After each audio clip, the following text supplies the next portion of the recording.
Hello! Easter's coming up, and this is a great dish to cook when you're serving crowds of people, because it's kind of all the prep's done beforehand and you can just stick it in the oven and forget about it. It's called, and you have to excuse my French accent, Pommes Boulangere, which means, I think, baker's potatoes.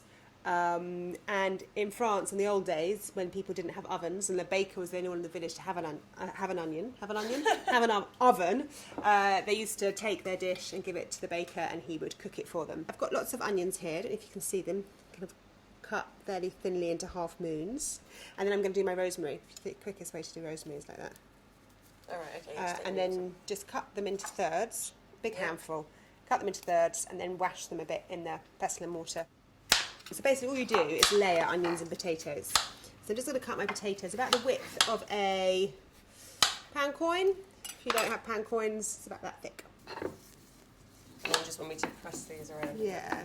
Do you want me to start No. layering it? Am I jumping the gun? Stealing my glory. All my layering techniques and chat. So now we're going to layer it.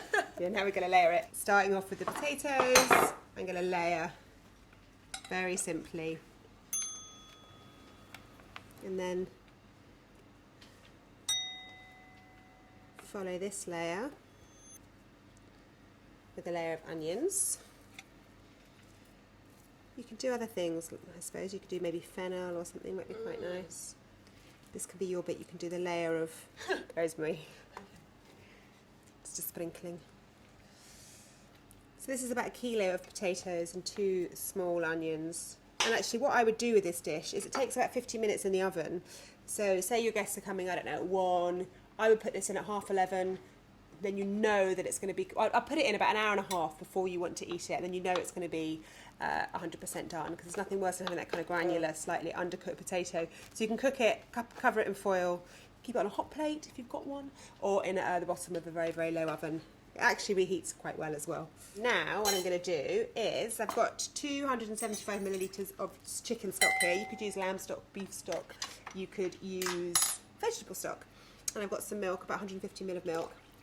Mix those two together, quick stir. And then I'm just very simply, going to pour it over here. And then lots of pepper on top. And those remaining, just nice whole bits of rosemary. But before you do that, I'm just going to, and this is the sort of the luscious part of the dish, just going to pop butter on top. Use this last bits up here. There we go. Rosemary on, please. And it's going to go in the oven for about 40 minutes. I'm going to check it at intervals. I don't want the top to get too brown. I might have to foil it at some point. But anyway, here it goes.